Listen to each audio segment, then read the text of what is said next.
tonight. It means a lot to my dad. Like a year ago, what do you want to do for your party, for your birthday? Have a party with my friends and family. So that's what's important to him, is his friends and his family is celebrating together. So thank you all for being here and making that possible tonight. One thing that I always admired about my dad is his curiosity and his enthusiasm to connect with people. So obviously all of you know my dad that have been in this room, and it's just something that I just love about him. He doesn't care if you agree with him or disagree with him. He loves his curiosity of understanding people and connecting with them and having fun and joking and having a good time. And something I really appreciate. Just two quick recent memories that I had of his enthusiasm to connect with people is one last year my Aunt Joyce took me and Damon and my parents to Nashville to visit because they'd never been there. And so we were asking my dad like before, and they're like, what do you want to do, Dad? He's like, we'll see the sights, but it doesn't matter because travel is all about people. And we're there, and he just enjoyed being with us. He just enjoyed being with his sister and his mom and his son and his wife, and then whenever he had a chance to meet with local people, he would just jump on it. Whenever we took an Uber at night, he would hop in the front seat with the Uber driver. And, hey, what's your name? Where are you from? What do you like? And he just try to connect with them. And it's just who he is. He loves being with his family and friends, and he loves meeting new people and connecting with them and trying to put a smile on his face. And my other recent memory was the summer is Danielle and Paige and I went up to visit my parents up in Silver Lake. And we went to lunch, and then we just kind of went window shopping and just shopping in and out of stores and record stores. And I was watching my dad, and the whole time he was just connecting with people. You go to the store, he's talking to the owner, he's joking with the people in the store, people in the street. One guy couldn't even speak English, and my dad was like laughing and connecting with him. And I was just watching, and I'm God, he really just has this enthusiasm and this love of connecting with people. And it's something that I really appreciate about you, and I really, it's very fun to watch and be part of. So, closing, I'm very happy that you're my father, and I'm super happy that you've been such a big part of Danielle and Paige's life. And you've taught us a couple things.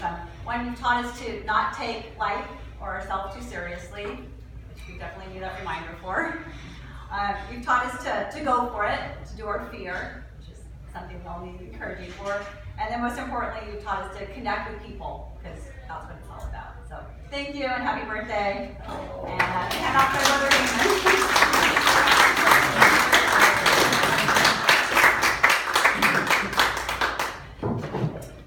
I would also like to echo her sentiments about this means a lot to my dad for you guys to come here. I know the older you get, time is the essence, so I know it's really important to him that all you guys make it down here. Just a couple notes of thanks. I also want to thank my brother Mark for coming down here from Seattle. It's been about 3.5 years since he's been to LA, so this is a big deal, and it means a lot to us, a lot to the family, so we're really appreciative of that. And as well as Danielle also got on a flight from Arizona, so thank you for coming out here. But I really want to acknowledge and thank my sister and my niece Paige for making this possible tonight. They, from the slideshow presentation with all the photos, the invitations, the restaurant, I know they spent a lot of time and energy putting this all together to make sure it was a perfect night for him, and it came out great. So thank you so much, guys. But finally, I'd like to thank my father, of course, the man of honor, for just being the man that he is. More specifically, his compassion, his discipline, his wisdom, his unyielding support that's been vital to our family. I've always admired his great self-confidence and his positive self-image. Even though some might suggest at times it borders cockiness at times. But I think his healthy-sized ego and how comfortable he is in his own skin is what draws people and attracts people to him.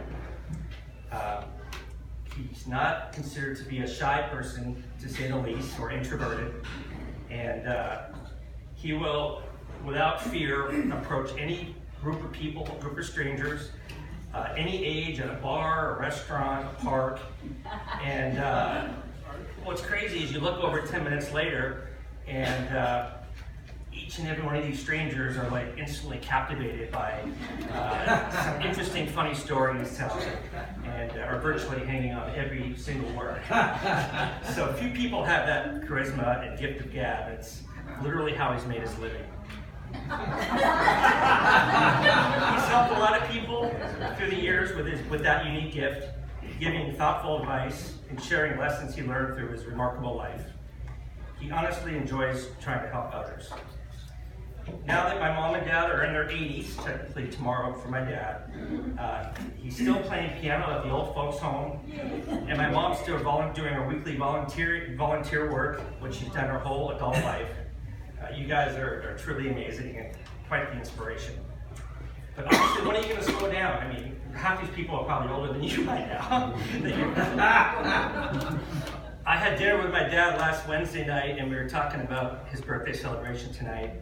And he looked over to me and he said, you know, I just feel so lucky I've lived such a wonderful, exciting life. And he brought up how fortunate he was to remain so healthy, and he was proud of the fact that he only spent one night of his entire life in a hospital, which is quite impressive. I admire how thoughtful he is and how caring he can be. He is truly a family man in every sense of the word. I remember how much he loved his father, FBC, and mentions him to this day quite often. I remember as a kid, he would make sure he would visit him at least once a week if in town and talk to him every day. He would call him every night just to check in to see how he's doing. And set quite an example for us. To this day, he reaches out to us and his grandchildren frequently and always keeps in touch. It absolutely cracks me up when I see a little funny Facebook comment he posts to Paige. He'll post some random photo of a party with friends, and sure enough, I'll see a comment from Grandpa saying something in jest like, "Looks like you're having a blast, but when do you find time to study?" Grandpa.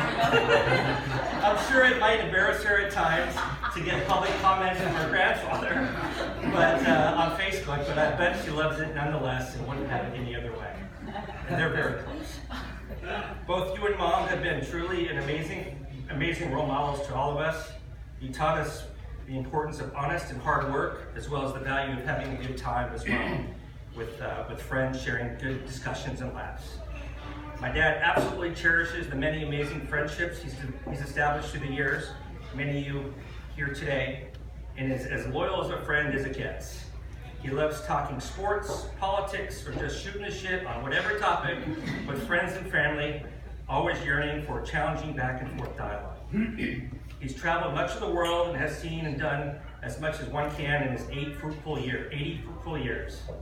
Yes, you are correct, Dad, in saying that you are really lucky to have lived such a sensational, full, and complete life. But in all honesty, we're actually lucky. We're the lucky ones to have shared much of your life with you. The influence and impact you've made on many others is unmeasurable, and I'm so grateful to call you my dear friend, my mentor, and most of all, my father. We're the fortunate ones. I love you and respect you so much. Happy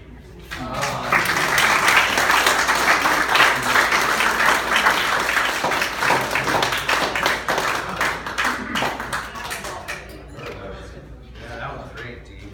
I don't know how.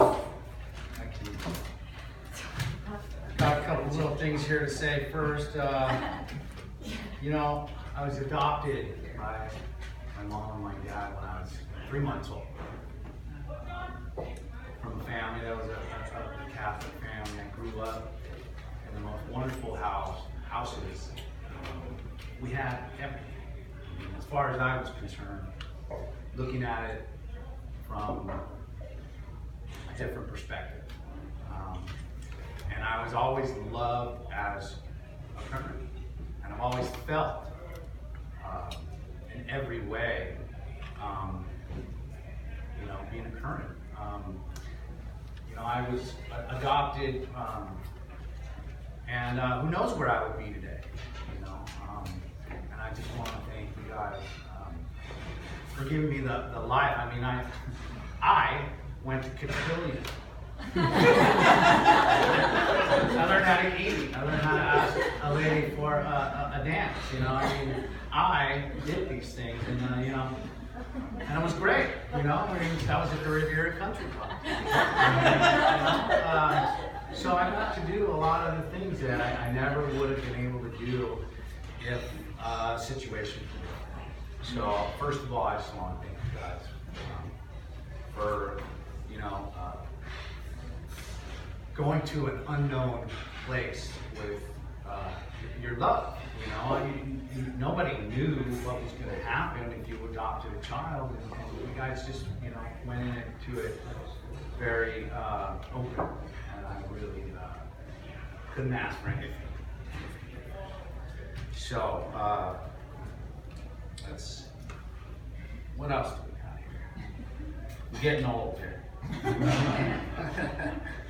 So, you know, my dad and FBC had this thing they would always do, and I'm not sure where, how it came about, but you know, it was a pretty big thing. You know, you couldn't be a candy ass. This was one of my dad's favorite things to say, you know, and so I started calling my son a candy ass when he was a candy ass. So I just wanted to say that was always like that. And I don't know why, but I remember Grandpa saying it too. And I wrote some things down about this word that they created. I'm not sure how long ago, way before my time. And it's this mountain. It's called mountain. You know, in every situation, there's an idea. There's a place to become a mountain. And so, you know, as I was growing up, you know, you couldn't be a candy ass. You had to be a mountain. You know, and it means a bunch of different things too. You know, I only got to like junior mountain. I didn't really make it to full mountain, but I'm sure other people have other things to say about the mountain. But yeah, that truly taught me how to come out of myself and explore whatever I wanted to, because there was a word for it, you know? So, let's see, what else do we got here? Oh yeah, well I got something, back in the day, and I think it had to be like the 80s, my dad had a really nice Cadillac. And it was a blue Cadillac. BMW. No, this is the Cadillac we're talking about.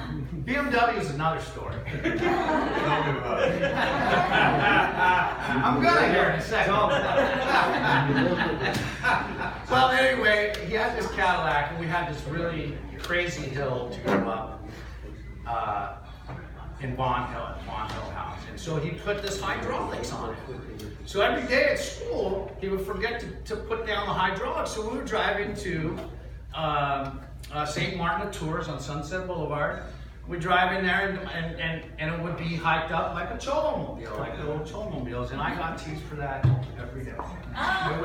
But it was funny. I look back at it and I'm like, oh, you know, I might have got teased for it, but it was something always that was a little bit different.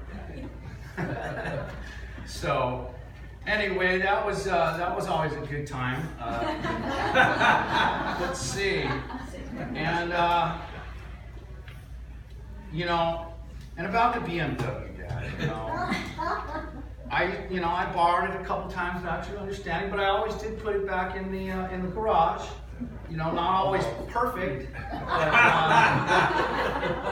I tried to get it back in there for you. And again, I am truly sorry about that. I think I've said that 20 times over the years, but you know, now it's videotaped. Okay. So let's see. A couple other things I got here is, well, you know, sometimes kids, they get kind of embarrassed of their family or their parents because, you know, they don't really understand what's going on. Well, I've got a few of those, you know, and I just remember one of them that was pretty good, but let me say this beforehand. The thought of it and the memory of it was the greatest memory because you were just coming to be there to support me. And that's all I remember, really. I mean, yeah. So I was dancing Native American style up in, I can't remember, it was, I think it was Rockadon. And so I asked my family to come up there and see me do some ceremonies and some Native dances. And so I'm waiting and I'm hanging out with all my Santa Barbara Indians. We got feathers and we got all of our stuff on all of our regalia. And there's a big circle and it's a sacred circle, you know. And so we're waiting and we're singing songs and I'm all dancing with all my buddies. And sure enough, here comes my dad and my mom, and they come straight through the sacred circle. And there's not supposed to be anybody in there. There's a fire, and my the firekeeper at the time was this big brother Barry. Had tattoos on his face, and he said, "Who is this guy?" I'm like, "Whoa, listen, that's my dad." And they're like, "That's your dad." You know? So anyway, it was great. And I understood that he was there to support me. And the funny thing is, he's all, "Hey, how you doing?" They didn't even really like bat an eye. He's all, "When do the festivities start?" And I was like, "Dad, okay, come on over here." And we sat down. We had a great day. But again, I just want to say, he's always been there for the sport, no matter how embarrassing or whatever. He always comes from a great place of the heart. So I just want to say thanks, Dad. And I got great skills because I got taught well. And so I'm trying to pass those a little bit something down to my son. So I appreciate it. I love you.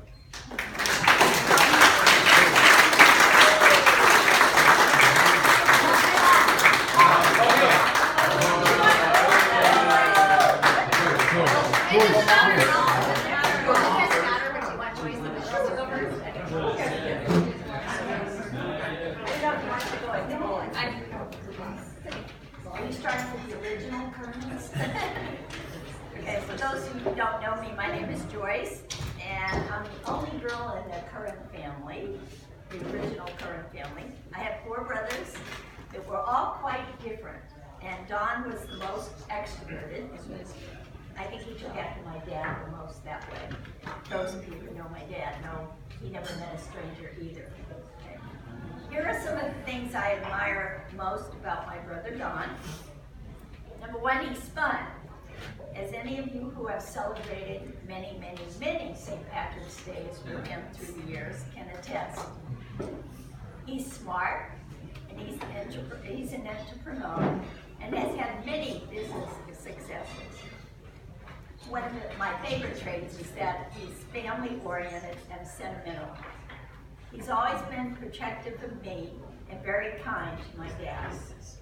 A friend of his mentioned at my father's funeral how much he admired Don for his always including my dad at his parties throughout the years. When I moved to LA in the 60s and didn't have a car, Don and Dale would pick me and my brother Roger up most Sundays and drive us to the beach or other fun places. He's always been a loving, protective brother and a loving father to his own family. Don is also a musician. He has played the piano throughout most of his life, as well as the trumpet and saxophone years ago. He played the piano at my dad's retirement home for many years in Santa Monica.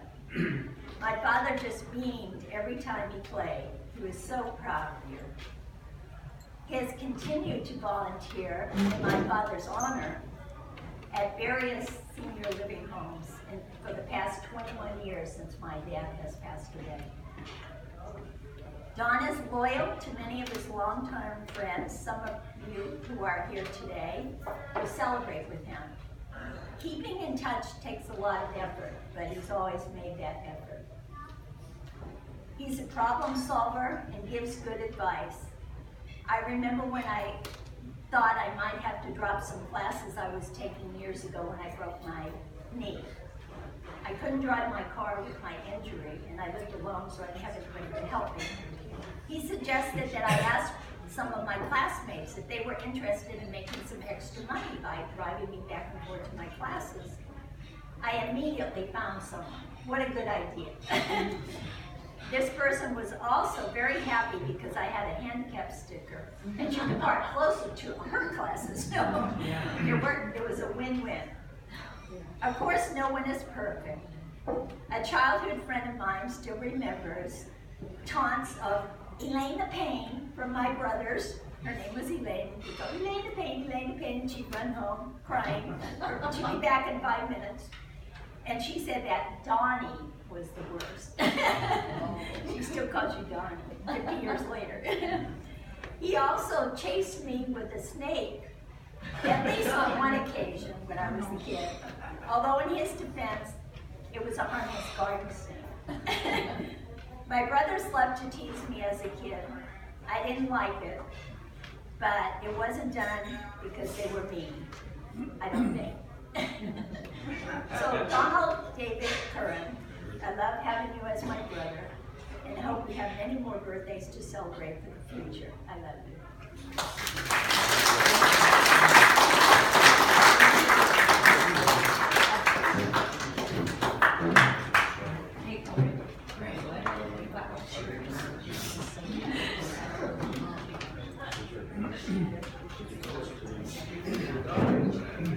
Hey, Grandpa. I just wanted to just the main speech, but I just wanted to say, love you. Thank you for all your continuous support and all your unconditional love, and I'm so glad that I could be here to celebrate. Nice. I want to give a quick shout out to my grandpa. He's a very special man, and all you guys know. He really does see something in me that I really don't think anybody else does. Even my parents, not like a dig at you guys, but he does see something in me. He's the most honest person I know, and I can always count on him to tell me how it is, even if I don't want to hear it. He believes that I can succeed in my passions, and because he believes in me, I believe in myself, because I know if it wasn't possible, he would probably tell me. But really, when life isn't super easy for me, or I'm going through something, or I'm really probably not behaving the way I should, my grandpa isn't there to blame me for my mistakes. He's there to help me fix them. He's my role model. I'm trying to learn the patience and confidence he has, and if one day I can learn those strong traits, I know I'll be okay. I would not be the person I am today without my grandpa. He's taught me skills that I apply to my everyday life that has changed me.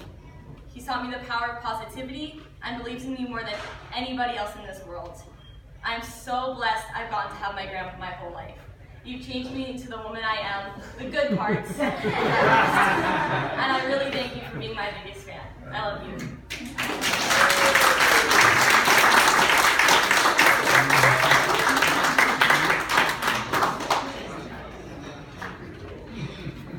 We're so happy that you all could come to celebrate this guy is turning 80 party. The last time we had a roast this size was for his 50th birthday. And everybody teased him about the jobs, the businesses that he had. He could open a business and close a business and open another business and close another business. And sometimes he had 2 or 3 going at one time. So he had a good time doing all of it. Mostly had a good time doing it all.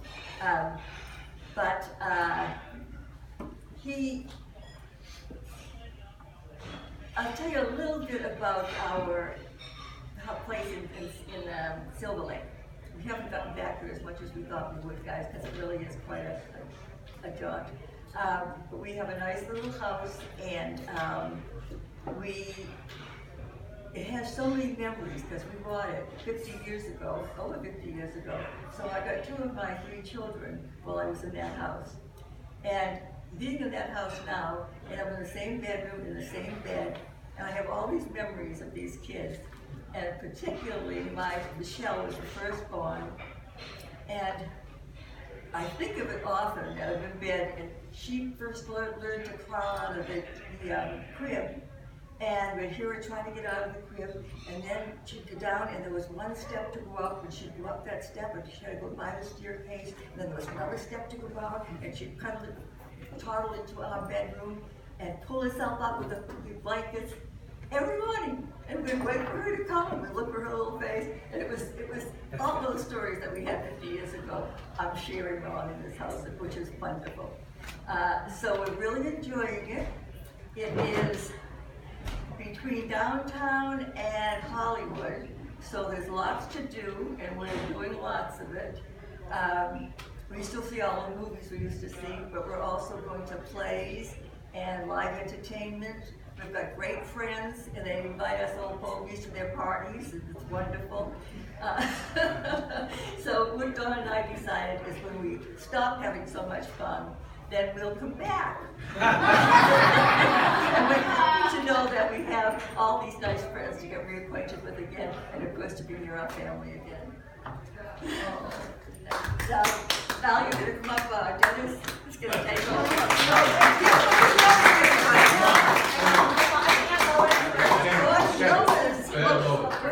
I should let her know. Yeah, because he's the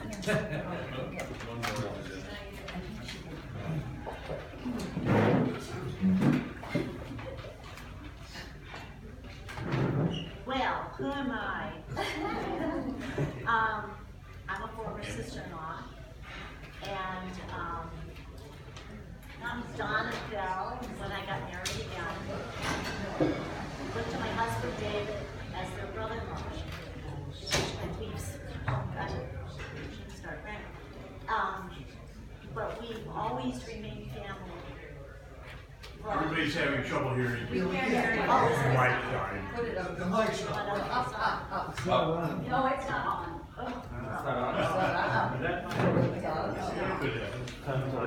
Technical difficulties here.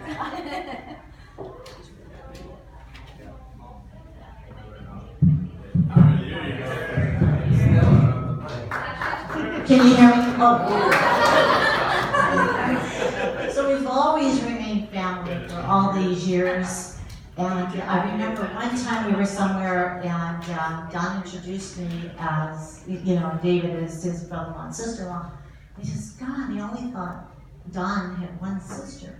I go, well, it's kind of a long story, but we've always remained family. So that's just a little thing I wanted to say. But when I got the invitation, I didn't quite understand it. With the cigar in your mouth and you're kind of lame. So I'm talking to Joycey, and she goes, oh, that was, remember Burt Reynolds did this centerfold, way back when, and that was Don's centerfold. So I said, oh, I get it. So what I thought I would do on behalf of my family, myself, David, Scott, and Eric, I want to present you with an accommodation from us tonight. It starts out Forever Young and Holding in honor of Don Curran's 80th birthday.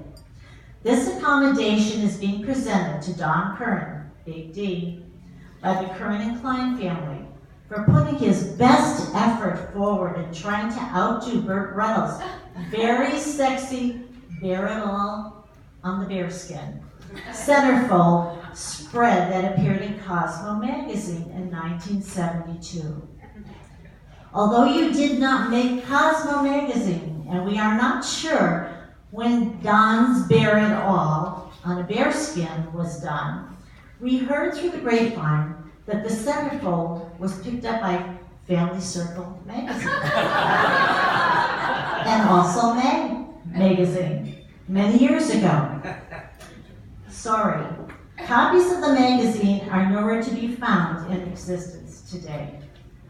Happy birthday with many more to follow from all of us. And I wanted to give you, in a frame, your invitation as the centerfold for Mad Magazine and Family Circle. And you've got Burt Reynolds to look back on also. We love you. One little line about the picture. When I saw Burt Reynolds, we were going to have a party. And I looked at that and I said, that's for our invitation to the party. So he said, come to the Curran's parties. Come and spend an evening with the Currans. And it wasn't hard to get to do that. He was very happy. Okay, who am I? Don does not get off this easy. So, anyway, I moved to California in 1979 and was single for 10 years after a divorce. And I met Lois in 1981, and she was single for 10 years after a divorce. And we clicked. And I met her, and I drove my bicycle to her house one day after meeting her. And there she was in her little short shorts, mowing her lawn. I said, this is the woman for me. So we dated for about 3 months before she allowed me to meet her kids, smart lady. And we clicked, we really clicked. Now, then I became part of the family. I've had families, but it's a very unusual thing to, through a new, people generally don't like their in-laws and so on. And we just became part of one big family. So it was an amazing thing. Kids and Donna Thelma and Lois and I and Joyce and Frank and so on. And very extremely strong part of my family. And then over the years, we met and we talked, and Don is a super leftist loyalist, and I'm a super conservative loyalist, and he's Boston, and I'm New York, and I had a New York Sharks t-shirt, and he had a Boston t-shirt. The mic, can you hear me? Push the button on the mic. He turned me off. Good comment. Your mic's starting. Hello? Yeah. Okay, I'm at the point where Don and I were. No good? Okay, louder. Okay, very good.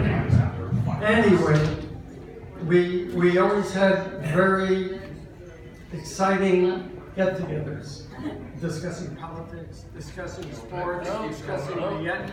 Okay, I'll talk very loud. Can you hear me? Yeah. Okay, discussing the Boston Celtics and the Boston Red Sox and the New York Yankees and so on. So, but the relationship has been beautiful. And what I learned about Don is, and I wanted to share with you, is I developed this list of the 10 most important things that you can do after you become 80 to remain successful and vital in life. Okay, and this is specific for Don. And tonight I learned an 11th thing. So I'll start with the 11th thing. Here's what you do to stay vital and stay active and stay happy. Number 1, he can look for a job as a light bulb changer because Don has no talent whatsoever with a screwdriver or a pliers. So that's number 11. Number 10, pick your neighborhood Costco market and sell solar panels. You'd be very good at selling solar panels at your Costco market, you know, as we walk out to sell. Number 9, sell air conditioners at Costco. He can live at Costco and make a living. Number 8, sell artificial grass at Home Depot. And you'll be very happy doing that. Grass. Sell artificial grass. Number 7, develop a free app for conferencing people in business across the country together, because Don's first company, and I'm a technologist, he was a technologist, was a video systems, was one of the first companies in this country to allow people to conference together across the country. Now you can do it with an app and Skype, same thing, for almost free. So it's amazing, and he was a founder in that field. Number 6, he can start an Uber Gold service, limousine service. And you'll be very good running that kind of a service. Number 5, we all know Don has written many, many magazines for hotels around the country to advertise the businesses in the area. Start a magazine to market magazines. He would do that very, very well. Number 4, lobby to be new head of the Democratic National Committee. They really need someone who can represent them. I'm getting powerful. Number 3, convince Elon Musk that he can help him get out of his current situation. His lawsuits open us for testimony. He's the only one in the country capable of doing that. Number two, start a business to sell real estate on the moon and Mars. Because Don is used to getting ahead of the markets like he did with video systems. And finally, number one, prepare your background search for applying to one of the many jobs that are about to become available to help the Trump administration through its hard times. We need a new Attorney General. We need a new FBI Director. We need a new White House Administrator. We need a Press Secretary. And about 15 other jobs. But, however, be sure before you do this to check with your former high school classmates to make sure that you can pass the background check. You're a great person. We love you. We will always love you, and we're honored to have you and your family as part of our family. Thank you so much.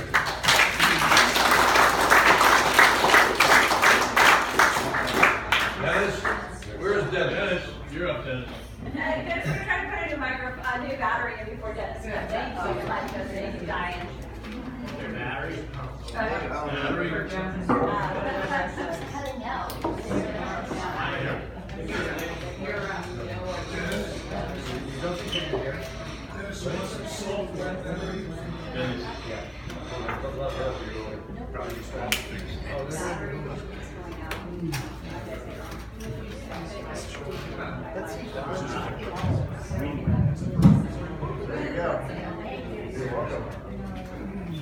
Let's just say, Dennis is all yours.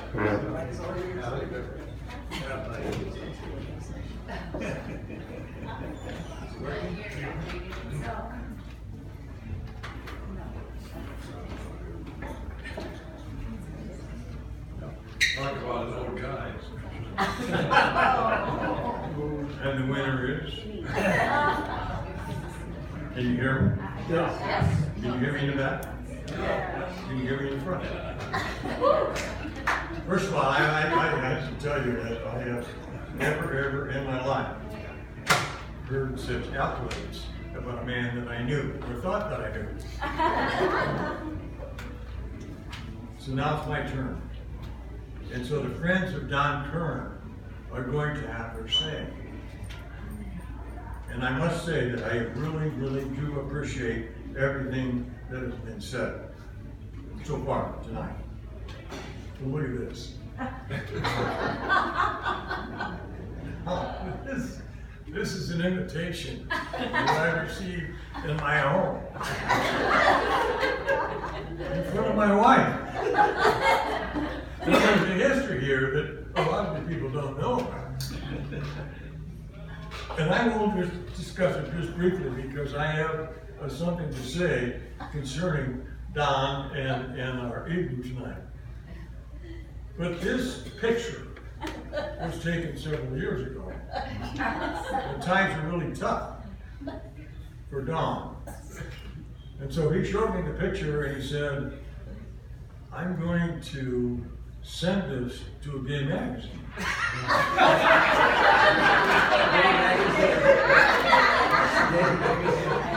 So now, no, they're all laughing at this, but I got a reason. You think they make a few bucks on this? And he said, well, you know about Burt Reynolds?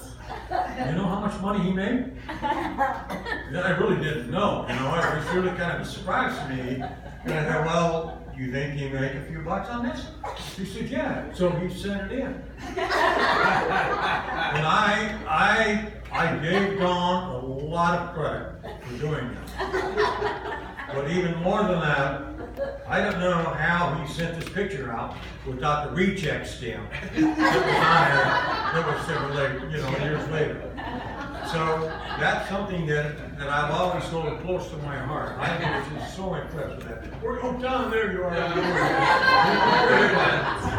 have something to say? I'm over here. But I thought it was actually a pretty good shot. I mean, you know, considering at the time and how you were, you were trying to lose weight. Okay, so now here we are back to that his friend had something to say about this man and his 80 years of life. And I have to tell you, and you're going to be mostly shocked when I tell you this, but I'm older than Don.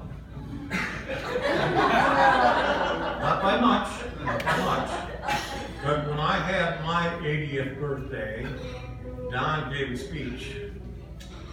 It's so embarrassing. But the things he said, how he berated me, and insulted me, and made me feel like a sponge out there. But I am not going to do that. I'm going to take this to a higher plane, and I'm going to talk to you about the highlights of Don Curran's life. I can't tell you everything about his life because I've not known him that long, but there are a few things that I want to share with you tonight.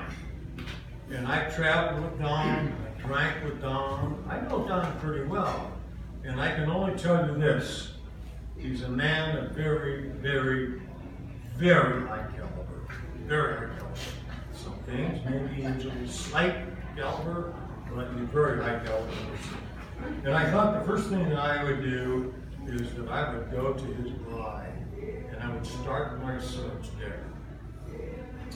So I reached out to Don's wife, Dale, and I asked her if she could give me some thoughts about the highlights of Don's life. And she informed me that Don was now very interested in the afterlife. What? Yeah. No, she told me that. I said, fine. This is taking the whole conversation to a very higher level. Can you hear me back there? Yeah. A very high level. I can talk about things that are very, very sophisticated. I could talk about Don and his philosophy of life, etc., etc. So I said to Thal, Thal, can you give me an idea of what you're talking about? She said, absolutely. She says, I can give you a couple of ideas. I said, okay. Would you please give me a first example? And she said, yeah. She said, absolutely, this morning. She said, I said to Don, would you get me something out of the kitchen? Don goes into the kitchen and he yells at Del, Del, what am I here after? She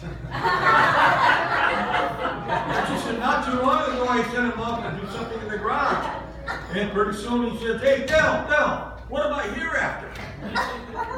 So I could tell that was not going to work right away. So I had to start thinking some other things. I had a different approach. And I thought about this last night. What I wanted to do is I wanted to get to the bottom of the line. I wanted to know what Don Curran was really about. What was his philosophy? What was his spirit? Where did he come? What was his life? And I kept thinking about this all night long. And eventually I fell asleep. And during my sleep, I had a dream. And in my dream, Don Curran died. So it said. That's great news. Positive. That's so encouraging. Going to heaven, Don went down below. So he got down there and found himself on a bench. Two guys sitting on either side of him. One turned out to be Adolf Hitler. The other guy turned out to be Saddam Hussein. These three guys got down there and they were having a big chat. They had a great conversation. And they really had a lot of great rapport. So it wasn't there, too long after, and they came for Adolf Hitler and they took Adolf Hitler back. They took Adolf to a room. In this room was this huge gorilla. Huge what? Salivating. Curran. Can you hear me now? Yeah. Take this thing off. Can you hear me now? Yeah. Okay, all right. So here's, now, they take all of that, and there's a room, and in this room is this huge gorilla. Gorilla. salivating at the moment. Bloodshot eyes, matted skin, round. You can't imagine how ugly this gorilla was. So anyway, they pushed Adolf in, closed the door behind him, and a voice from above said, Adolf Hitler, you have sinned. Therefore, you are going to spend the rest of your time with this repulsive, ugly, growling gorilla. So, Saddam and Dom were out there, and they were still chatting, having a great time, and they took Saddam. They took Saddam back. And there was a room back there for Saddam. And in this room was this huge pit. Now, like the gorilla, salivating at the mouth, bloodshot eyes, you can't imagine how ugly and how treacherous this pit bull was. So they pushed Saddam in, the closed door behind him, and a voice from above said, Saddam Hussein, you have sinned. Therefore, you are to spend the rest of time with this ugly, ferocious pit bull. Well, Dom's sitting back there, he's all by himself, and he's having a good time, and things weren't too great. So they came for Dom. They took Dom back, and took back down to this room, and in this room, there was Raquel Welch. She's sitting there on a bench, totally naked. So Don went in, this is pretty exciting. And they pushed Don in, the closed door behind him, and a voice from above said, Raquel Welch, you have sinned.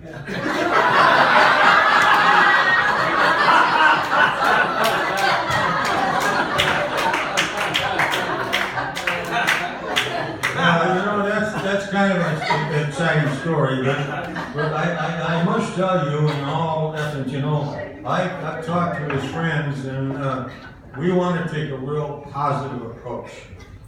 And what's going to work tonight is, first of all, is we have to keep it down to at least 5 minutes, somewhere in there, if we can. So you all know, and you can understand that we are a very, very positive group. And I can also tell you this, that I've traveled with Don in 4 countries. I've traveled around here in the United States, and some of you guys who have been with us understand the things that make Don tick. And I got to tell you, and I'm taking this a very positive approach. And I know that our guys out here that have traveled with Don, that have drank with Don, are going to take the same very positive approach. I'm not going to insult Don, even though Don really insulted me. Boy, what's that? I'm telling you, that was really something. So I can tell you that I'm taking a different approach, and I'm going to take Don's highlights of his life. One of the first things I think is, and I think that I've talked to all the guys, and you guys that drank with us and traveled with us, we know this to be true. Is Don not thrifty?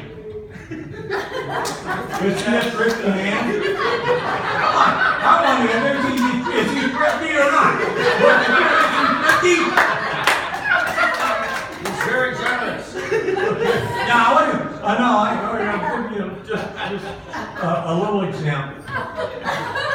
All right, so here we are. We're traveling. There is Don, and I go, Don. Where's Tom Malone? Tom Malone. Tom, were you there? I was So here we are. We're traveling, and we decided to stay in the United States, right?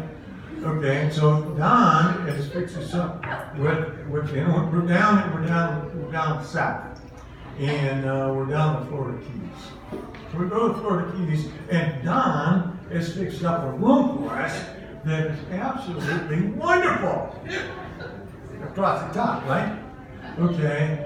And so it's inexpensive. It's wonderful. I can't wait to get there. So we get there.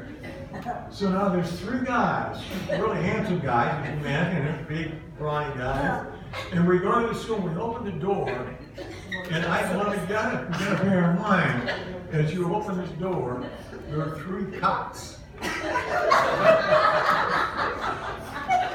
This is where we're going to stay tonight. 3 cots. Okay, now you got to understand another thing. All of these cots are not equal. There's one cot that is underneath a air conditioning system. Now, and I lost, okay? So that's my cot. Now you gotta understand, there is not a window there. There's a hole in the wall. And in that hole in the wall is an air conditioning system that comes out into the room. And underneath that air conditioning system is my cot. That's where I am sleeping at night. Okay, now that it's even better.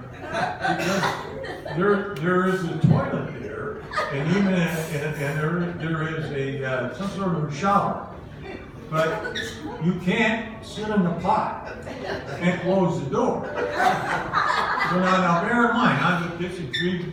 If you will, excuse me for 1 second, but think of Don Curran without his pants on, sitting in the pot with his knees out into my cock.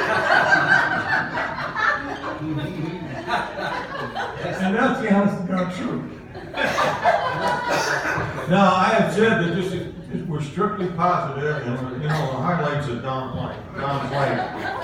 Don, as we traveled around the country and we traveled around the world, Don was our navigator. Now I took Don, or Don took me, however you want to imagine this. We went to Ireland, and we went to Spain, and we traveled for 2 weeks. And Don was our navigator. And now this is a positive story. Positive, I mean only positive. And we were only lost like about once a day. And we were lost from 8 in the morning until 8 at night. We never knew where the hell we were. Never. But the point was, and I can't be so emphatic, is that we always got where we were supposed to be. Every day, did we not? Every day we got to where we were supposed to be. I did a great job there.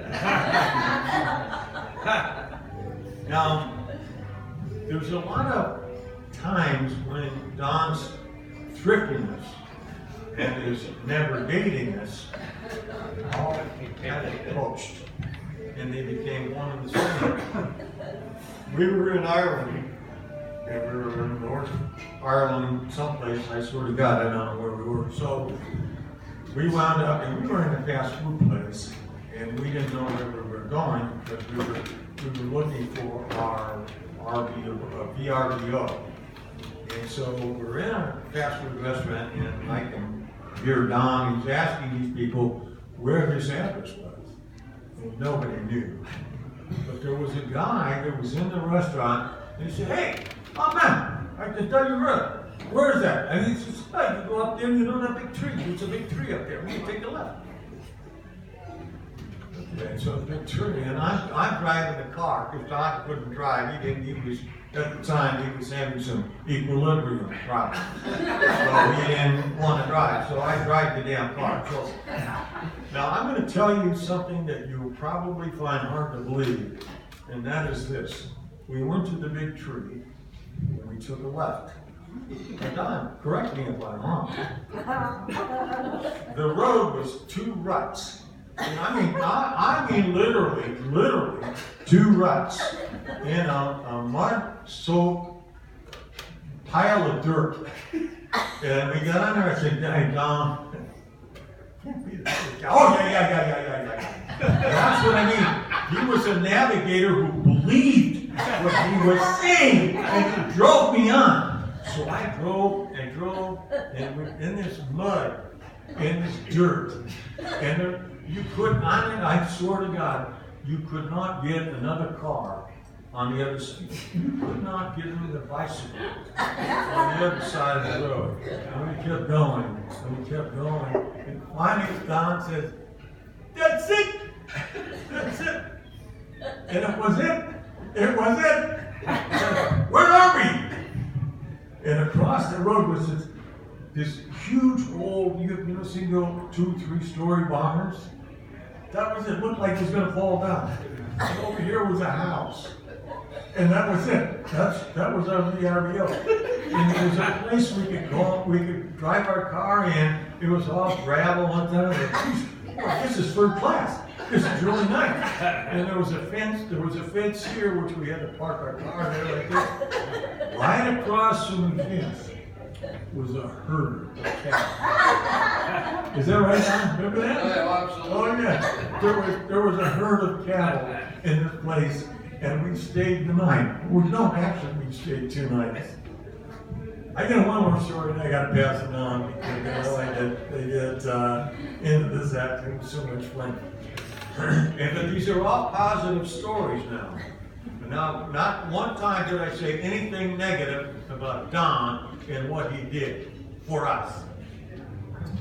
When we decided we'd take a trip, I think Tom alone and Don and I, and we went down south. We traveled to Charlotte, we traveled to Savannah, we traveled down into Florida Keys. We got into Savannah, Georgia. And it was a very, very exciting time for me. I'd never been there before.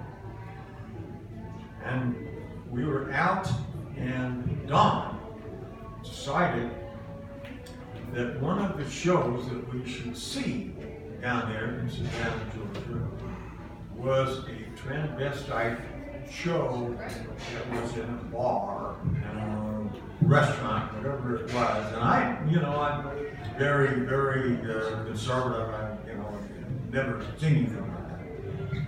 So the 3 of us went in there, and I thought, well, why don't we sit in the back?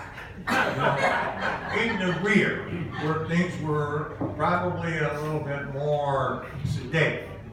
But Don, no, we got to sit up front. We got to watch the action. And we did. We did. We sat up front. Tom Malone was there, and Don, I never seen Don so happy. He's a happy guy to watch these transvestites. I had never seen anything like this in my whole life. But Don was having a marvelous time. He was. And now, the reason I tell you the story is because it's a positive story. Don accepts anybody the way they are. And I kept thinking they're going to come over to me, not to Don. These guys would come to me. But they didn't. They didn't. They just kind of walked around, and it was a very exciting time. I got to tell you, I really was. So, okay, I'm probably overdoing my time. So what I'm going to do right now is I'm going to do this. I'm going to recite a poem that I did years ago for Don. And the only reason I'm going to do that is because some of you may have heard it, and some of you may have not. And I think it's so important. Don is now 80 years old, and look at him. Go ahead, Don. Hi, guys. Okay. So this is a poem that I wrote for Don and I shared with him many years ago. And that is this. Don, now that you are old and gray, and your pilot light is out, what used to be your sex appeal is now just your water spout. Oh, it used to be embarrassing the way that thing behaved. For every single morning, it stood up and watched you shave. But now that you are older, it must give you the blues to see that thing hang down your leg and watch you shine your shoes.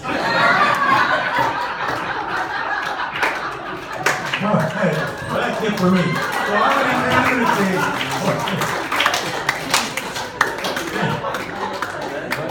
I am going to do this with my letter. I want you to raise your glass. And okay, this is an Irish toast, And it goes like this. A toast to my old friend.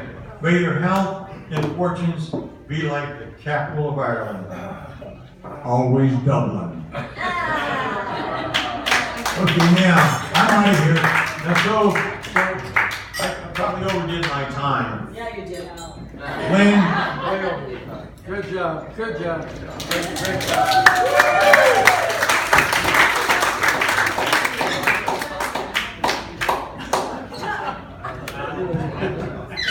Great job.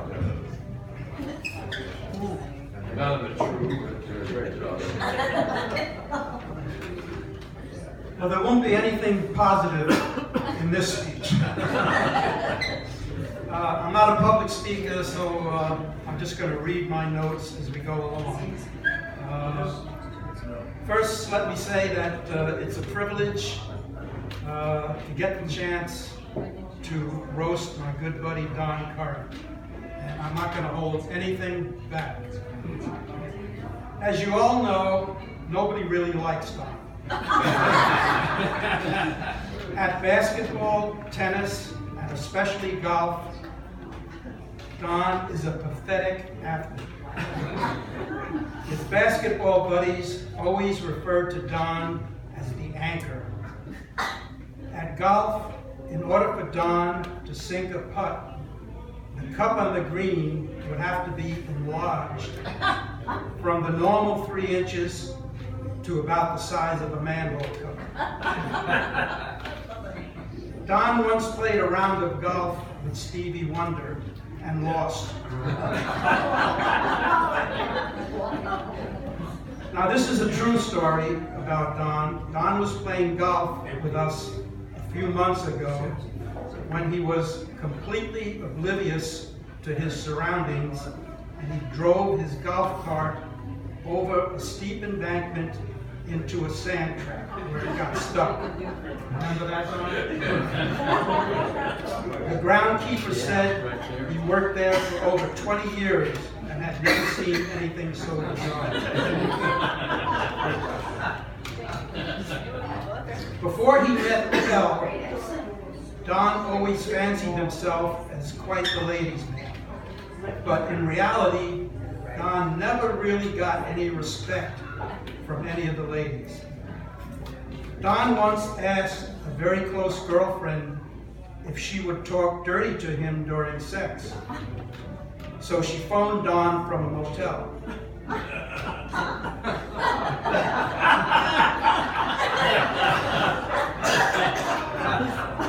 Don told another girlfriend that they should enjoy a cigarette after sex.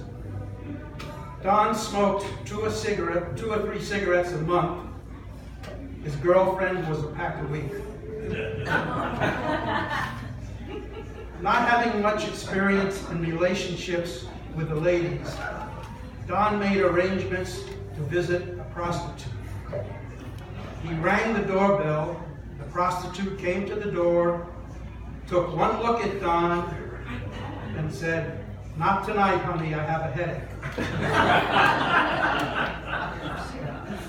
Don once owned a beautiful home in exclusive Holmby Hills.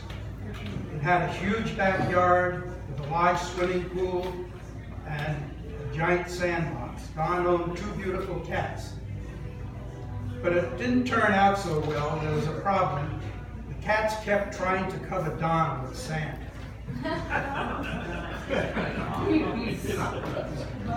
How we doing, Don? What else you guys doing? I'm almost done.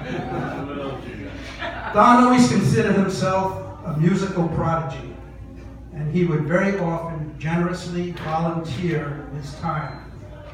He would sometimes draw crowds of 2 to 3 people when he sang and played the piano for the deaf at the nursing homes.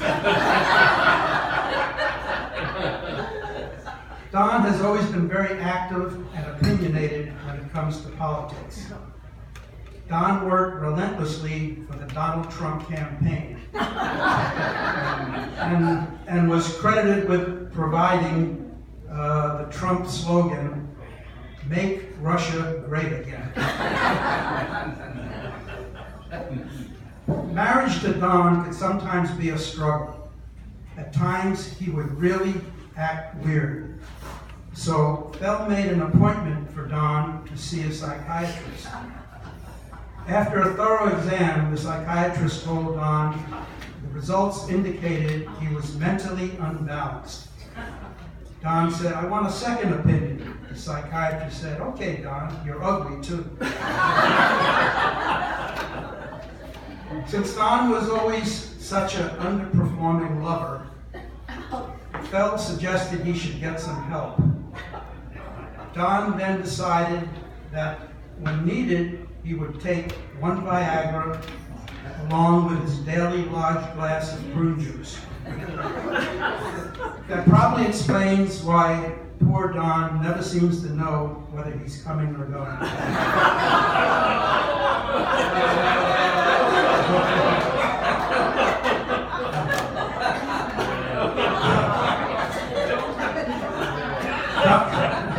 Don's lovely wife, Belle,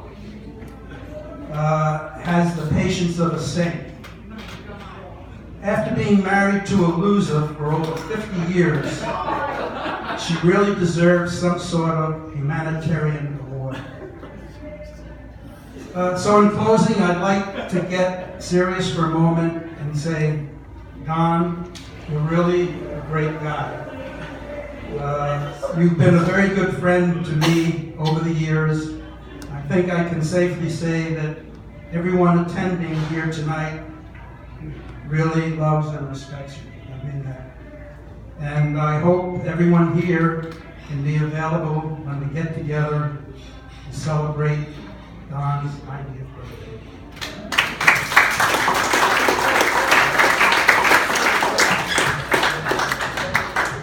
Okay, so I think Tom Malone is approaching the dais, and he again will speak positively about the highlights of Don Curran's life. I can't wait for this. And I don't see a yellow folder. This could be a big point. You think you'll make it up there, Diddy? There are highlights of Don Curran's life. Is that a fact?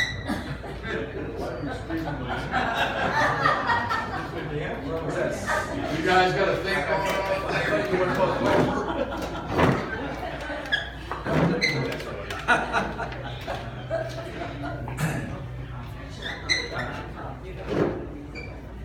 I'm going to say some very positive things. I only have some very, very positive things about Don. I know the life, but I take my glasses down. Tom, is this going to be long? Is it what? Is this going to be long? Yeah. It's going to be excruciating. long and excruciating. Okay. Is the microphone okay right now? Yes. All right, thank everybody there. Don't use it at all? No. Okay, hey, look, this is going to be very, very positive. Well, first of all, I want to say some things about the non-current family. I want to say that Phil is amazing. She has kept this marriage together despite all kinds of travails going on constantly, okay? And this is an amazing thing. I've heard this from a lot of people. Phil, you're incredible, okay? And then the family, which you are primarily responsible for, okay? I mean, amazing. You've got great sons, 2 of them. You know, Mark and, what the hell's your name again? Well, my favorite guy in the entire world. And David, you were amazing. You were a great talking picture, okay? It was absolutely. And then Michelle, you guys are incredible. Actually, Mark was one of my subcontractors on a project that day, and he was incredible. Actually, the tile is still there, it hasn't fallen apart. And then the granddaughter, and Phil, you're responsible for all of this. You're absolutely right. I did get Michelle in there, didn't I? Yeah. Michelle, okay. Oh, Rick, the son-in-law, he's amazing. Rick, you're unbelievable. You are such a part of this family. without you, it may not exist the way it is today, okay? Which is fractured anyway, you know, it is, but it's a good thing. It's a really good thing. So I'm going to tell some stories that are stories about Don that are very, very pleasant stories. They're not going off the charts like some of this other stuff that we've heard before, okay? And let me see what the first one is. St. Patrick's Day. Oh my God, St. Patrick's Day. I first met Don many, many, many years ago, and it was a combination of probably Jim Kelly, who was a very, very, very good friend, okay? Now, Jim died at 61, so this was over 20 years ago. It was way, way before that. Probably 30 years ago. I don't know when I met Don, but it was about 34 years ago. And we did a lot of things on St. Patrick's Day. We had a little group of Irish crazies. And Dennis Deneen was part of that group. Don was part of the group. I was part of the group. And then he expanded to a few other people, okay? In any event, one of the big things we did was that every St. Patrick's Day we had an amazing party that involved somebody driving a car around LA to Irish pubs. We wanted to go to every single Irish pub, every single St. Patrick's Day. Pardon? Limousine. The limousine. The limousines. They were limousines or they were private cars. In any event, one time we did this, and I have a very conservative office in Torrance, an insurance brokerage, and all of my employees were very, very hardworking. And all of a sudden, St. Patrick's Day, 12 noon, St. Patrick's Day, March 17th, all of a sudden the doors break open, and there is Don Curran leading the charge of about 6 or 8 of my Irish companions with a trombone, and they're dancing into my office, and they are raising havoc. They are screaming, and they're doing Irish dances, which I didn't even know they knew, and they're just having the greatest time, and my staff went crazy. They had the best possible time they could ever have had. They loved it. And then, of course, I was escorted out, and we're in the vehicle, and we're going, our first stop, driving all the way from Torrance to Molly Malone's. Molly Malone's is one of the great Irish pubs in the world, never mind Los Angeles. We're in Molly Malone's, and there's a 2-block long group of people waiting, packed, to get into Molly Malone's. It's already incredibly busy. It's like 1 or 2 o'clock in the afternoon. This is unbelievable. But we have Curran with his trombone leading the charge. And we're all doing Irish jigs, which we don't even know how to do.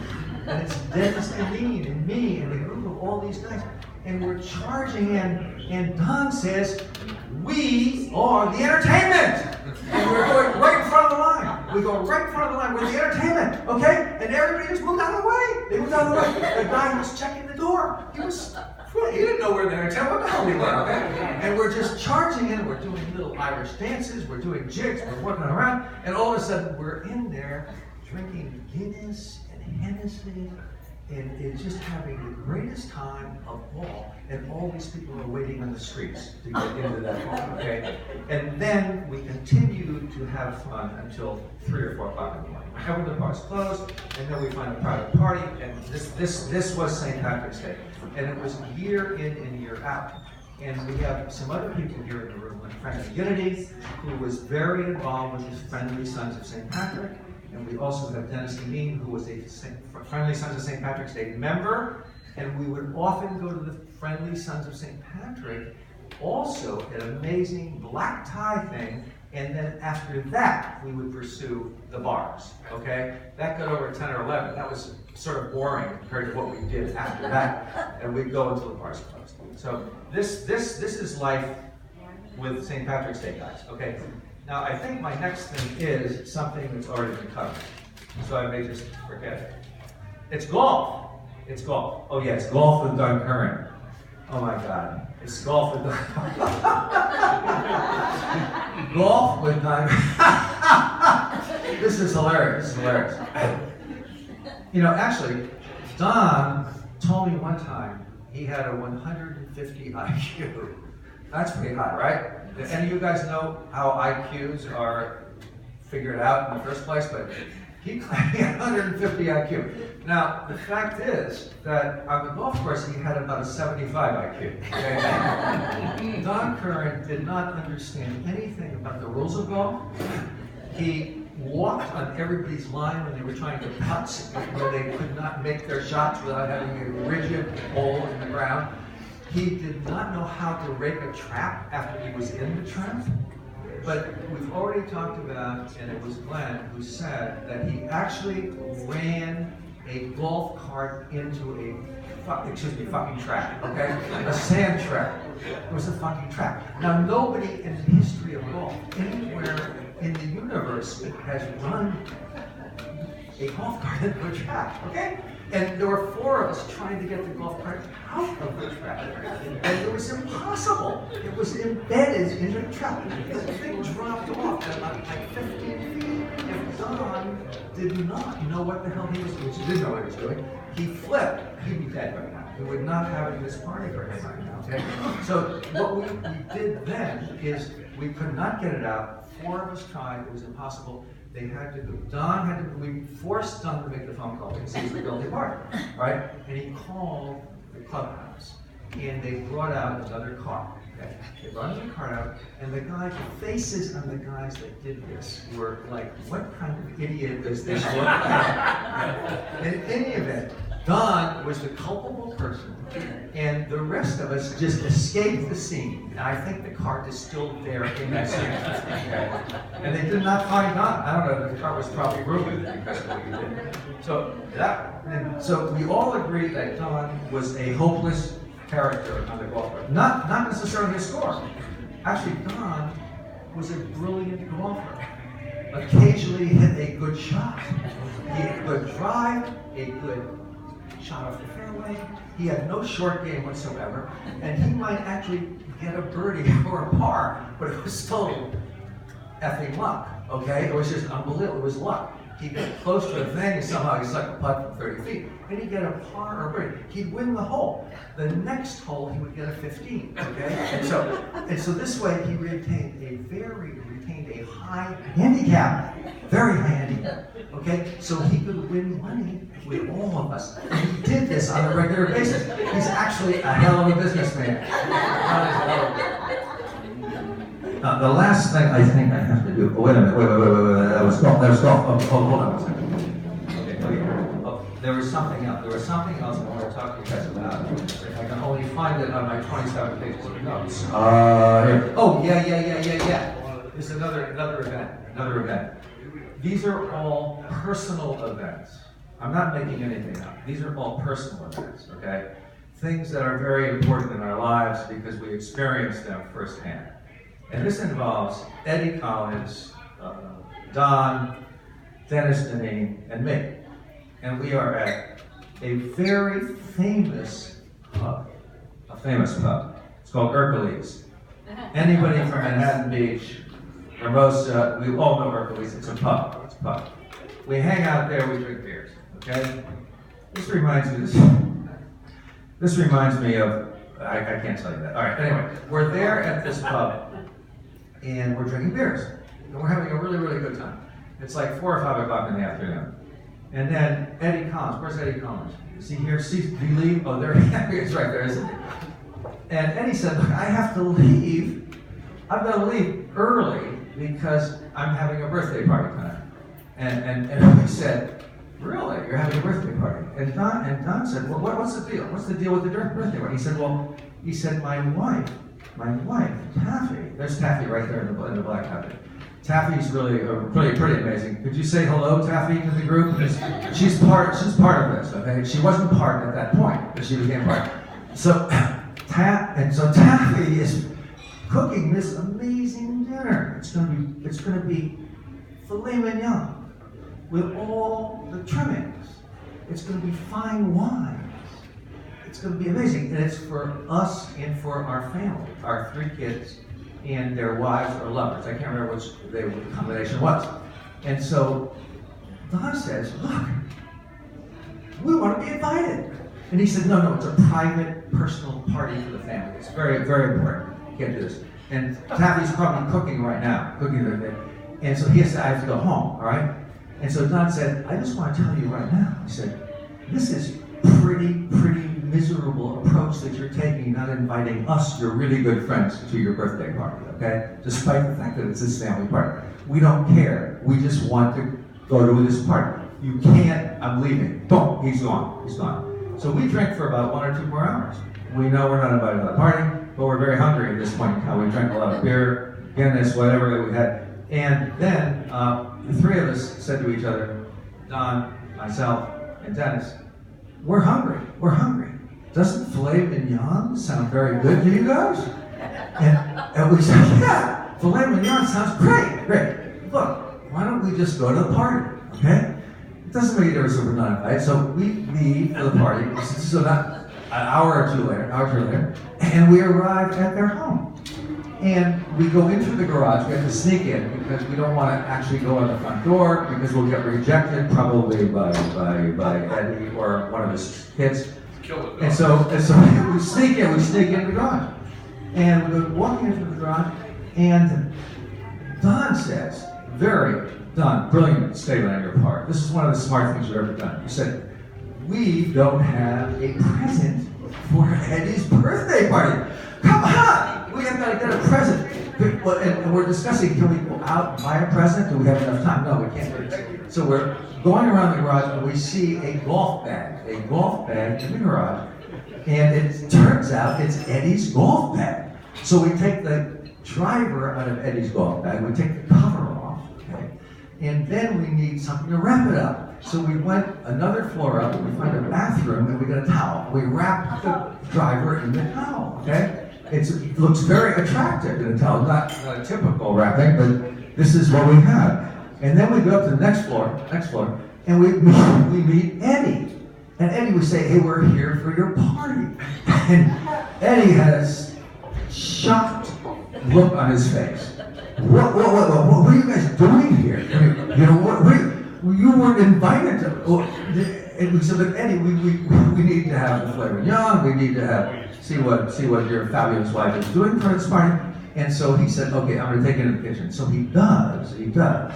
And she is so amazing.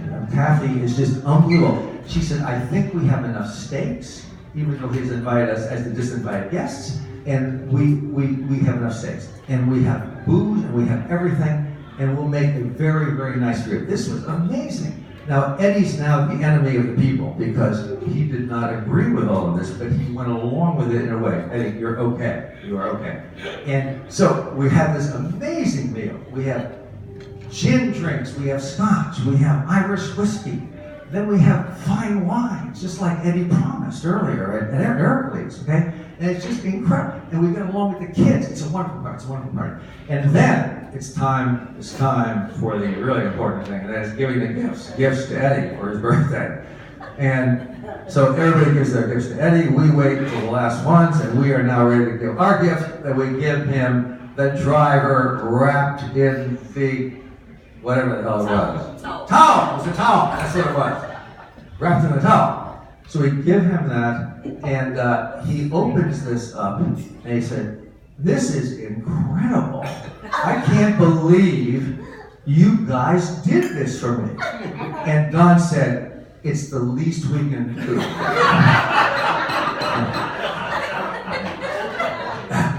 Then Eddie takes us, and we apologize for the wrapping, okay? And he unveils it, and he knows it's a beautiful driver, absolutely beautiful driver. And he starts to take some practice swings. He couldn't do it very much, but he's taking a couple of practice swings, okay? And he's looking at it, looking ahead. This is my effing fucking driver. This is my driver. You stole this from my bag in the garage. And he goes berserk. And we all start laughing. The kids start laughing. You were laughing too, weren't you, Debbie? Were you? I was. You were. Anyway, it was one of the best birthday parties we've ever been to in our entire lives. Good. Okay, now just a couple. It fell on the ground there. No. Oh, it fell on the ground?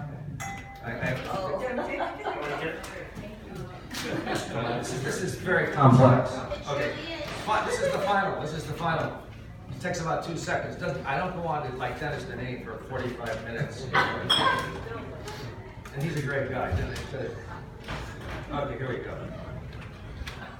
That's the Eric's thing. One more page. Okay. I just want to say some Positive things about Don. Don is an amazing guy. He's one of my best friends in the universe. And, these are the things. Okay, yeah, right. Okay, on a positive note, I said. On a positive note for Don. Don is one of the most innovative, entrepreneurial people I have ever known. Okay? Innovative, entrepreneurial, right? He has started multiple companies, and quite a few were successful. He was a member of YPO, the Young Presidents Organization.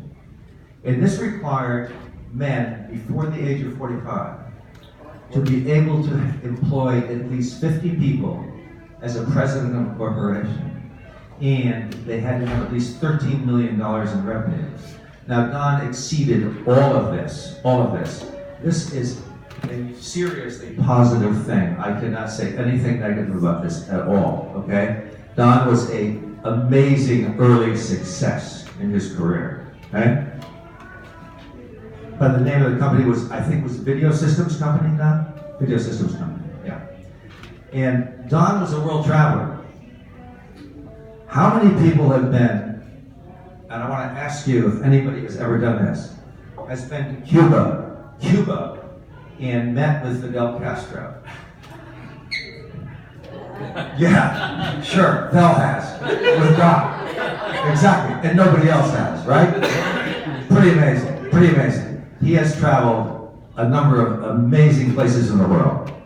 Great traveler, has a fantastic attitude about travel. Now, last thing, Don is a fabulous jock. We have talked about his inability at golf. Not necessarily his inability at golf, but exactly understanding the whole golf system, okay? He's clueless about that. But the fact is that he actually has some skills in a lot of other areas. He's an excellent tennis player. He plays adequate basketball. He's short, but you can't keep that against him. He can't jump, but he moved quickly in the old days. In any event, he also has done some amazing things that other people, and probably none in this room, have done. And one, he has jumped off the highest bungee jump in all of Australia. In Cairns, 175 feet off a tower that just going up there would create havoc by most people. And Don's all the way up to the top, 175 feet. He actually stopped before he actually made the jump in fear. And we would see this from down below, drinking beer and watching Don try to do this. But he leapt, and he did it! Don did it. It was absolutely incredible. We were, and the only other parties there, well, actually there are several of us that were here at that event. It was really amazing. And then he also walked, or actually trekked across the Sydney Bridge in Sydney, Australia. Don is a multi-level person of all talents. Everything that I've just discussed. Love you guys. Don, you're amazing. You're one of the best people that I've ever. Thank you, Don, for your brief dissertation. And now we are opening up the mic to Frank McGinney.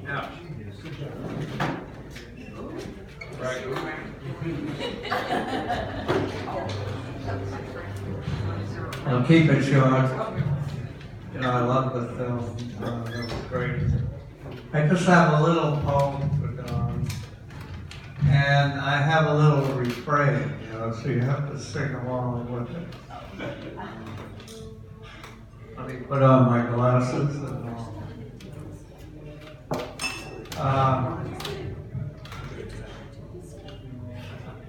this is an ode to Don Curran. Stanza 1. Bring me a paper and a pen. I must pay tribute to a friend. He's a man of many attributes, and we are here tonight with our salutes. Now, the refrain is, we've come together for you. We've come together for you. I can't sing that. Second stanza. A superb athlete for sure. His style is his allure. Fighting, talking on the tennis court's pace. Who can keep up with his youthful pace? We've come together for you. We've come together for you. Stanza 3. Sounds like a Gregorian chant. His golf, however, is a different matter. With furious swings and guts we admire. His handicap rarely keeps him down. He carries the burden without a frown. We've come together for you. We've come together for you. Stanza 4.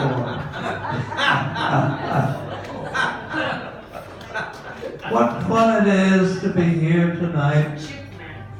As his kids and thou make this occasion bright. This musical message is on today with much love on his 80th birthday.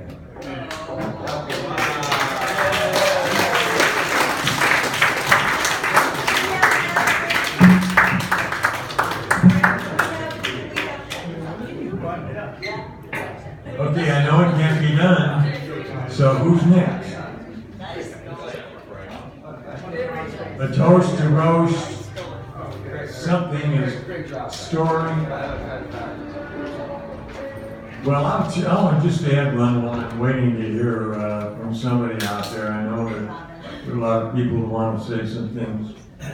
But we used to, Don, Jim Kelly, Tom Long, and some other guys would go out every St. Patrick's Day. And they would actually, we would rent a limousine, and we would go out, and they'd pick me up at actually 10 o'clock in the morning, and we would go until 2 o'clock the next day. And I can remember at one time, it was probably about 2 o'clock in the morning when all the bars were closed, and we're all in the limousine, and we're coming back to the South Bay, and we're all really shit-faced. And I can remember kind of dozing, and I opened my eyes, and Tom Malone was telling Jim Kelly about one of his trips to the Himalayas or someplace, a very exotic place, and Jim Kelly was totally shit-faced, totally drunk, totally asleep. Tom didn't even know it. And but he enjoyed his story, and Jim Kelly could care less. And you have a story. Take a shot. It took me a little while to get up here. I hope at his 90th we can do this in our seats. Dick? I'll try.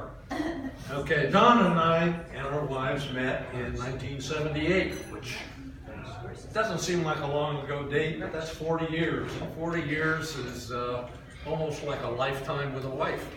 Some of us have been able to exceed that, but it's you get to know a person well, you see the good things, you see the problems over that period of time. So it's been a nice relationship, and it's wonderful for me to see his family still intact, still here, my family's still intact. We both added a few grandchildren. Makes it life even better having that. We did a lot of things together. We had some commonality. We both like sports. We both like to watch it and play it. We both like to read. We like movies. We like to talk. Our breakfast at Shay J's is almost a great occasion for us. It's something to look forward to, walking in there on Saturday morning and feeling comfortable, a place like that. So we've had some things we really had commonality. We also had some real differences in what we like. Don comes from Boston. He likes the Boston teams. I was raised in Los Angeles, so we had some pretty interesting conversations about that. Don, as you know, is got a political view that stands him in a certain place. I'm kind of right of center. Don spent a lot of time trying to urge me over, even got me to grow a ponytail and a beard. For me to grow a ponytail was a real undertaking. My wife and daughter never approved of that, but we did it anyway. My best recollection, we had a lot of things we did together, but the best was each of us took a son down to New Orleans, which is a great place to spend time. The music scene, the War Museum, food, the hurricanes. It was a wonderful place, and the thing that strikes me in seeing that and what goes on in the world today, the two boys stayed with us the entire time. There were a lot of interesting looking young women around that were highly inebriated, and they stayed with us and talked to us, and I thought, that's a really nice thing. I made that trip extra special. We're supposed to roast a little bit, and I was going to use a golf story, and the characters and the statements obviously aren't real, but they reflect a little bit of what things are like. Don, and I'm going to use Don's name, and maybe Phil's. Don comes home from a morning of golf with his buddies, and he brings a friend. Opens the door, walks in, Phil standing there looking at him, saying, Dawn, as she would say. What are you doing here? I like to sleep in the mornings. And Dawn said, well, honey, I'm just here. And then she says, but you also know takes a little time to fix my hair.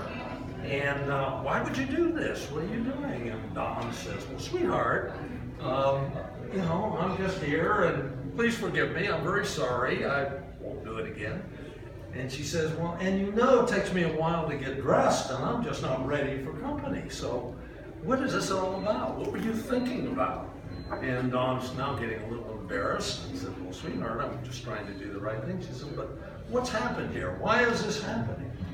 And Don says, well, I was playing golf with my buddy, and he tells me he was thinking about getting married. It takes a minute to sink in. So, trying to run a long-term relationship can be difficult. It takes a lot of compromise and patience. And I think we've been able to enjoy that, and we talk about a lot of those kinds of things at our breakfast. It isn't, in fact, nobody drinks at our breakfast. Pretty interesting, pretty sweet affair, but we have a very good time talking about a lot of stuff. And for males at this age, and it's great so many people are 80 or so in this room and have the friendships that they've had for a long time and continue to have is a wonderful thing. So I applaud that. I'm glad to be here. When we start out our breakfast in the mornings, we always shake hands, and then after our discussions and arguments, we shake hands again as we leave. And I think it's a wonderful thing, and I hope we do have 10 more years of that in our future. So thank you for this. Yeah, absolutely.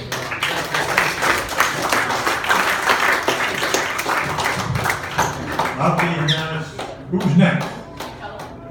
There's only one thing that I will tell you then. Yeah, I'm waiting for Dawn. And there's a saying that you can take the boy off the farm, but you can't take the farm out of the boy. And it also means the same thing. You can take the boy out of Boston, but you can't take Boston out of the boy. So I asked Don, how many people does he expect tonight? He said 40. 40 people. So all of you guests, his people who are here tonight, welcome. Where'd Redondo go? Well, he's coming right back, right? You don't need me up here, Jenny? Hey, Dennis, say something good about Don, okay? So, he's attended tonight, I think, right? What is something else, Mike? I'm sure you have things to say. Oh, I see. No, nothing happened. Jerry Evans. Oh, Greg Deneen. I've got a tough challenge. He's gone. Okay, would you like to sing okay?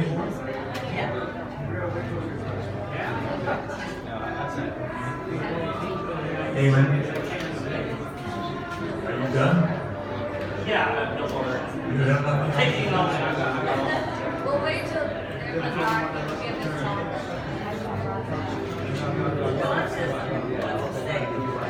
Hey, Ed Collins? Ed, you have not made a toast tonight. I'm only surprised. Only good things. So, you make a toast.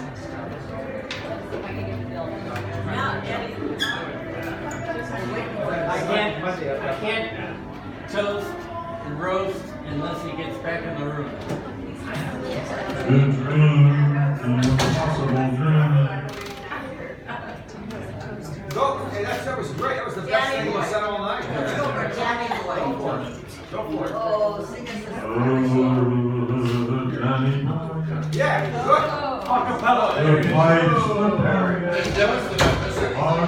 Very good, Dennis. from glen to glen, and down the mountainside.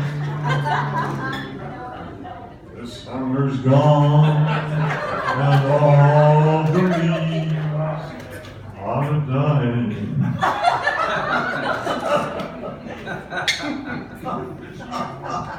Best ever, Dennis. Keep on going. You're awesome. Tis you must go in, I must fly. But come ye back when summer's in the meadow, or in the valley, and white with snow.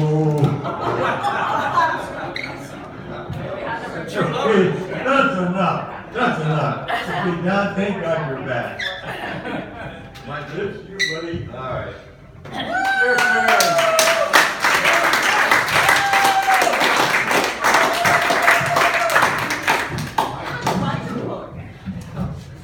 A lot of customers I am.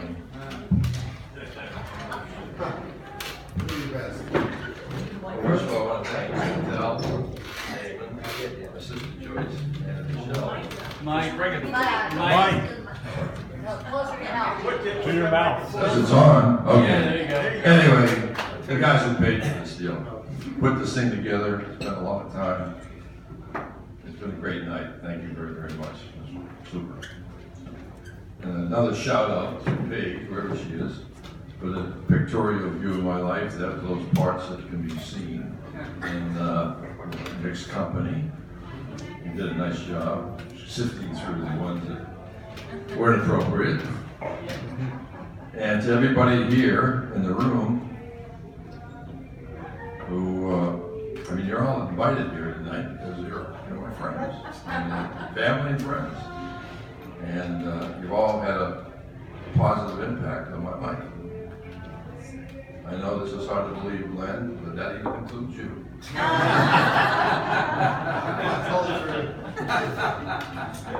put my glasses up here so I can see. You know, I want to applaud those of you who came up tonight. There were very few that said positive things about me.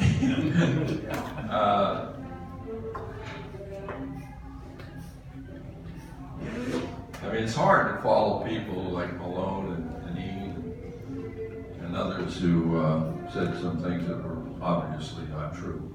Negative. And I could retort, I could come back on the offense and say things, which is my usual approach. But tonight I'd like to go a different direction. But before I do that, before I go in a different direction, I just want to make a couple of comments about some of the folks who've been up here. Tom Malone, of course, as you know, he's very loquacious. Traveled the world together with him and back through the United States. And he's traveled more than that. What's that guy on TV, Rick Steves? Tom has traveled more than this guy. When he was working, that's kind of a joke. But, during those years that he was actually trying to make a living, and he was traveling all the time. This is a true story. He would return from one of his trips, and he'd go to his office, and the receptionist would say, "May I help you, sir?" So I said, "No, I work here. I'm not the boss." "Oh, I didn't know that." But Tom was always a devotee of Jim Kelly. Jim Kelly was had a real different philosophy on life. He always said, "Work isn't everything it's cracked up to be." And Tom said, "That makes sense to me."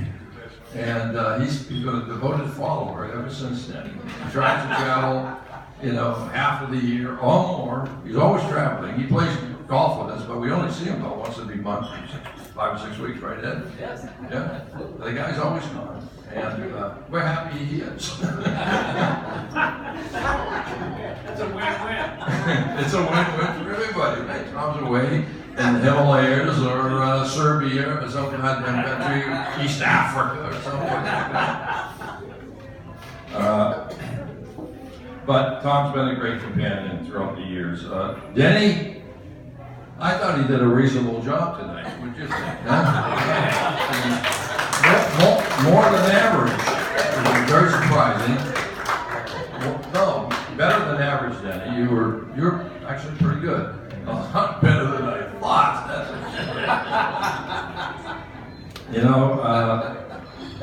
Denny's almost totally deaf, So it's always great to go to lunch with him because you have an opportunity to talk to yourself. And Denny's had a lot of success in the latter part of his life. He made some big bucks in the real estate industry. He's done a nice job there. But an earlier time in his life, he had a couple of setbacks. One was when he owned a couple of fabric stores down in the South Bay. Now, if you look at Denny Deneen, you're looking to say, there's a guy who would own a couple of fabric stores. I mean, he just fits the mold. I mean, he's into crafting and fabric and all of the doodads and what the hell it is that they do in fabric stores. But before that, Denny was actually, he didn't do too well in this profession. He was actually a piano tuner. And because he couldn't hear, a lot of people say, well, it didn't really sound in tune. But Denny, being deaf, the guy says, I didn't know. So no, you got to get into a different industry, Denny, which he did, and he did a very nice job. Glenn, I don't know about Glenn. I haven't figured the guy out, So I've been playing with golf with the guy for about, 14 or 15 years now. And he goes from golf to racquetball or tennis and golf again, wiffle ball or what the hell do you call it? Pickleball. There you go. And he does this, and he's about 112 years old. I don't know how the guy does it, but he does do it, and he does it pretty well. He really does. He's a very good athlete, and I just never figured out how he made a living because the guy was always in sports, doing stuff at the beach or whatever. Don, I'm sorry I said all those things about you. No, that's okay. I take it back. That's okay. You know, Dick Ernest was up here, and he said some very nice things about me, which I appreciate, Dick, particularly, and I do look forward to our Saturday mornings at Shay J's. They're great breakfasts, great times, great talks. And I used to play tennis with Dick a lot on Saturdays, but the problem was that Dick always was getting injured. So you had to call ahead for an ambulance service. I mean, it just got too much. Not right, Dick? I mean, you just, every time you play, you know, you go along for 15 to 20 minutes, hey, oh, my knee, my leg, my back, or something like that. So we finally said, Dick, let's just go to breakfast on Saturday morning. Don, just a question. You go ahead, Tom. Go ahead, Tom. Question, Don. Yeah, go ahead, Tom. You hung out at Shay J's every single Saturday morning for years, right? Yeah, that's right, Tom. And Dick and you and a group of people, you know, you were the elitist group there. Yes, yeah, that's right, Tom. Tennis players, amazing day, drinking at J. Fiandella's. You guys know where J. Fiandella was born? Yeah, New Haven, Connecticut. We already heard that. Only because I told you some time ago. Yeah, no, I know, of course. Yeah, right. Yeah. Dave, you're one of the few people I know that knows the answer to everything. This is before Google. No, Dave was like this before Google. It wasn't. You did a nice job tonight. Thank you for the 10, 11 most. Michelle, when she was growing up, she was a master of extracting more money from me than I ever intended to give to her. And I have to tell you this, Michelle. It's a trait that you passed on to your kids. They're way better than I ever was. They're definitely better than you ever were. Now, Phil was up here, as you know, Phil's a nice, I think she's a pretty nice lady. What? I think she's a very nice lady. It's a huge day. But if you notice tonight, she didn't say one word about me. Kind of broke my heart, to be honest with you. I don't know if you did that on purpose, though, but... No, I said after all the things you did, you ended up okay. Oh, okay, one sentence. One sentence. She's up here for 10 minutes. She said one sentence. Everything you did, it was okay. Okay, though. You know, Mark was here. Where's Mark? Did he leave? Oh, he's still here. You know, for my 50th, he was invited to my 50th roast. And he was over in Maui at the time. And he said he was going to come and all this stuff. And then they got a telegram. Remember telegrams in the old days? And he said, Dad, I wanted to be here tonight, but I had to do something important. What would that be? He said, I had to go surfing.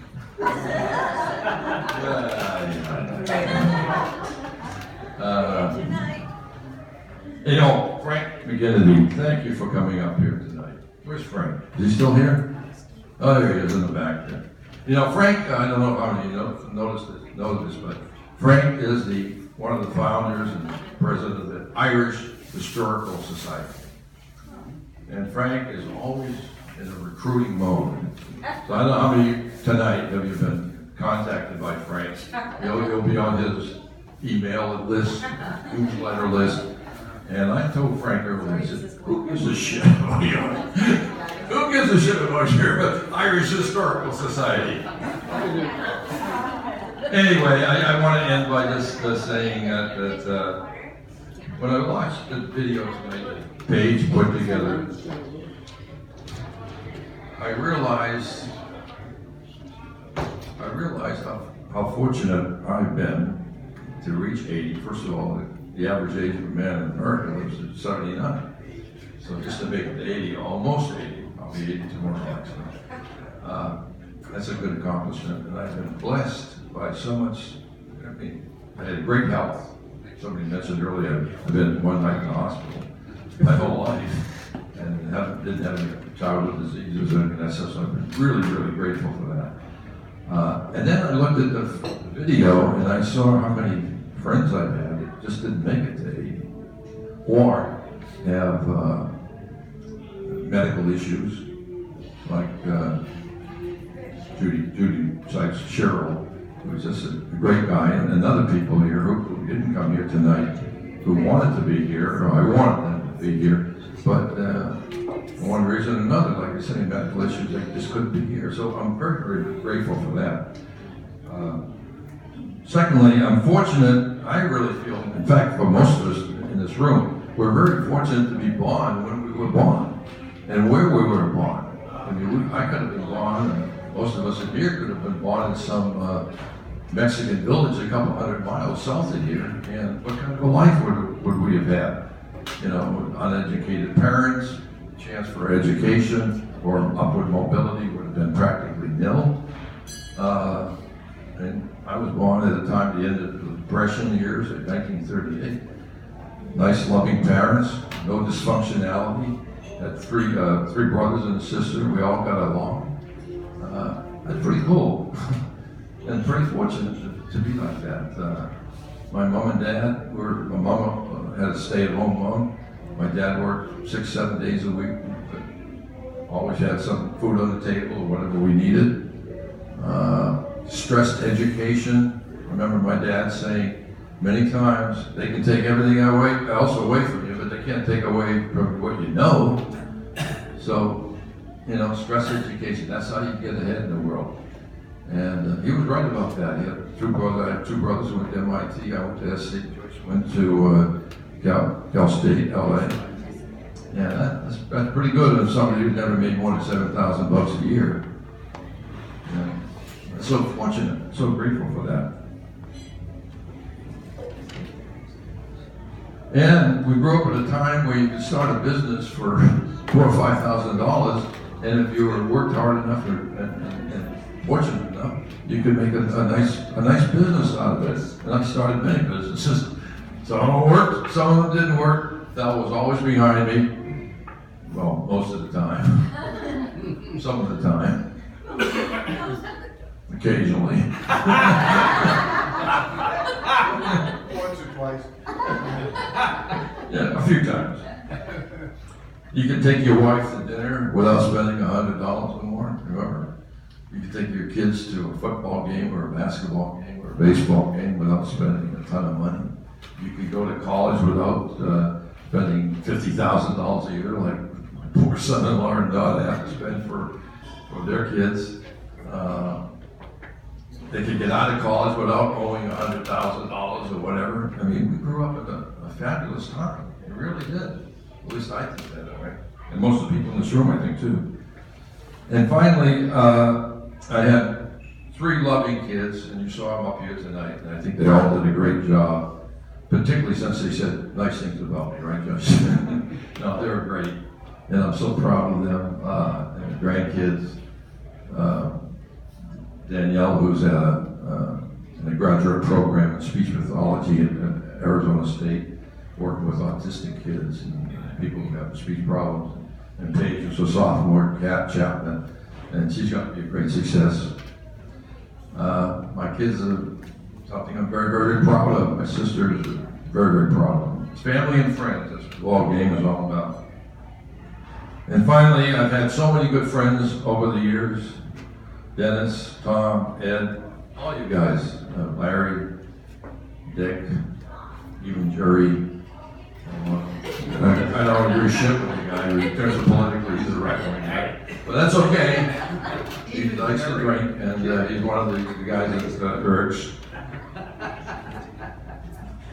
And Thel's friends, Chuck. I don't know if Chuck's still here, but Chuck is a YBO friend for almost 40 years. Anyway, Dave, Lois, great having you as in-laws. So tonight's been very special for me. I'm grateful to all you guys for being part of my life. I had a great time tonight. A lot of laughs. Most of what you heard about me wasn't true. But, particularly what Greg said. He didn't say anything. That was what I liked about Greg. I couldn't be me. But this is a special night for me, and you guys made it special. So thank you all for coming. Thank you for being my friend, and I'll see you at my 90th for those of you who are still around. Maybe I won't be around, but thank you very much for the nice evening.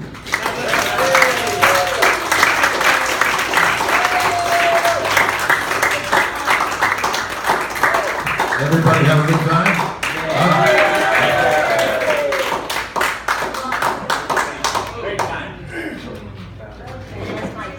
Next year in Jerusalem.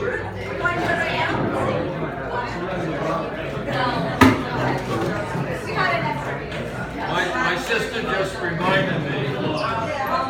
My sister just reminded me. You don't have to go home, but you can't stay here. That was my dad's favorite.